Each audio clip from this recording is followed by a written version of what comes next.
Welcome back to Tiny Grimes Games, and I'm here with another preliminary Switch game review. And today I bring you Cat Quest. That's right, it's an action RPG featuring a cat that slays dragons. I must admit for myself, when I first saw this title and I saw this character, I thought, this does not look like a good game. But I read some reviews of people who were talking about looking for a good action RPG, and it sounded like it was right up my alley. And I gotta say, after playing it, I love Cat Quest. I loved Cat Quest so much that when I finished it, I had a hole that I still have not filled. I've beaten Cat Quest, and I've been looking for another game that's similar to Cat Quest. I found it to be that good. So let's talk about why do I like it so much.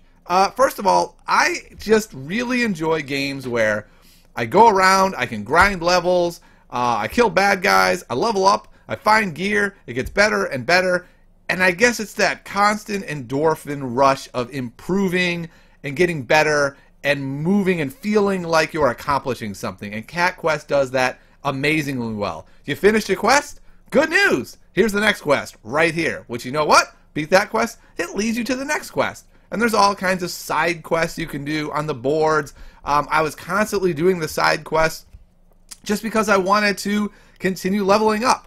Also, I didn't want to finish the game that quick, to be honest. Every side quest I saw, I was like, I should really do that side quest. Because I had a feeling that the game wasn't going to last forever. And I will say the game was pretty short. I've had it such a small amount of time, my Switch will not tell me how long I've played it. I would guess between 5 to 10 hours it took me to beat it.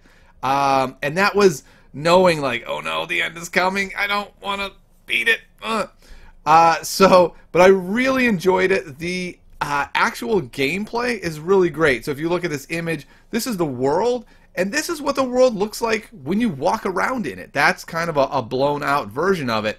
But just the world itself is pretty great. You actually walk around and battle. Like it doesn't cut to a smaller screen.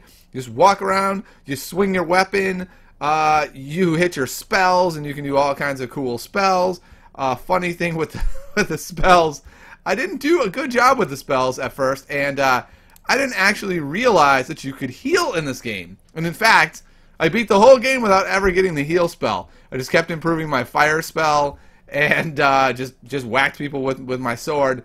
I was talking to my daughter, by the way, an amazing gateway game to more complex RPGs. My daughter loves this game. Why? It holds your hand and walks you through. Where's the next quest? Come here. Come here. I'll show you where the next quest is. And so she really enjoyed it as well. So what I love about this game, really smooth, really good graphics. It's just a super sharp, tight action RPG. I played it almost entirely handheld. I feel like it's amazing handheld.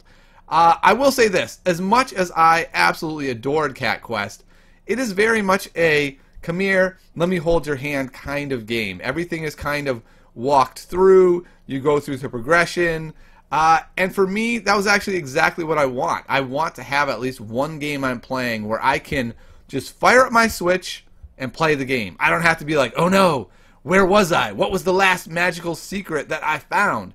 It just tells you, like, here's where we're going. Let's go do that thing now. And that has been really fun for me, and I very much miss having that kind of game that I can just fire up and play. I really, truly loved Cat Quest. I will say this, though. I think some people will not love Cat Quest as much as I will, because it depends on what you're looking for. What this is not is a deep, immersive RPG with extensive strategy and having to master the game. It's not that at all. You basically walk in, smash somebody with your sword, maybe hit them with a fireball, roll out, do it again. A couple seconds later, they're dead. So there's not a ton of strategy or high-level thinking. It's just kind of going through a fun game. And I will say this. I'm not a cat guy, not by any stretch. I've had dogs most of my life. I am a dog person, not a cat person. I found the dialogue to be very witty, very entertaining. Yes, there are about 7 trillion cat puns. But you know what? I found them to be entertaining. But I will say this. The first time around, I'll get there in a minute. I also found the story to be intriguing. I really enjoyed the story. There's twists and turns, and I enjoyed going through them and, you know, getting to the end, the aha moment. You're like, oh, that was so cool. That was a lot of fun.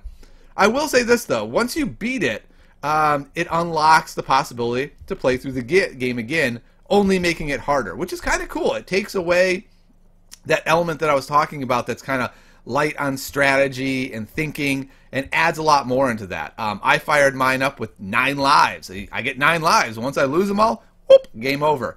You can fire it up and always be level 1 and just have to find some good gear as fast as you can. So I really think that's cool that there's this next level of challenge and accomplishments. But for me, that's not why I played Cat Story. I didn't play Cat Story to be constantly challenged and pushed to the brink. I played it because it was a really fun, sort of surface level, snappy, well done, tight game. And I will say I did decide to play it through a second time because, like I said, I had this giant hole in me when I finished Cat Quest that I had to fill, and I decided I'm going to fill it with Cat Quest again.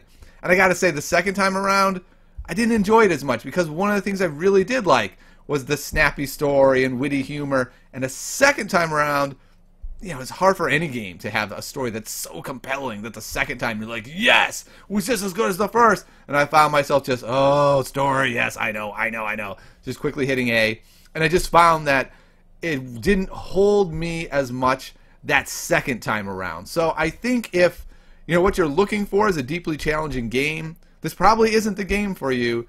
And going through it a second time, I'm not sure is going to solve that issue. But if what you're looking for is a fun game, you can power up, not have to be immersed in this world and thinking, where was I last time? I don't remember. Did I write it down? Just power it up, play, grind out some levels, have a good time doing it with some really good graphics and some really tight gameplay.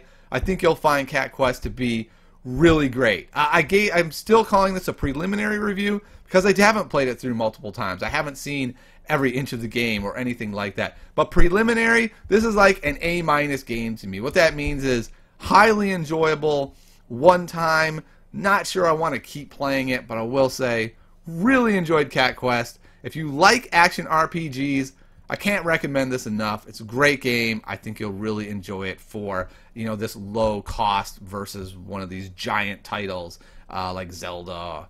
So it's a lot of fun. I think you'll like it. I'll see you next time on Tiny Grimes Games.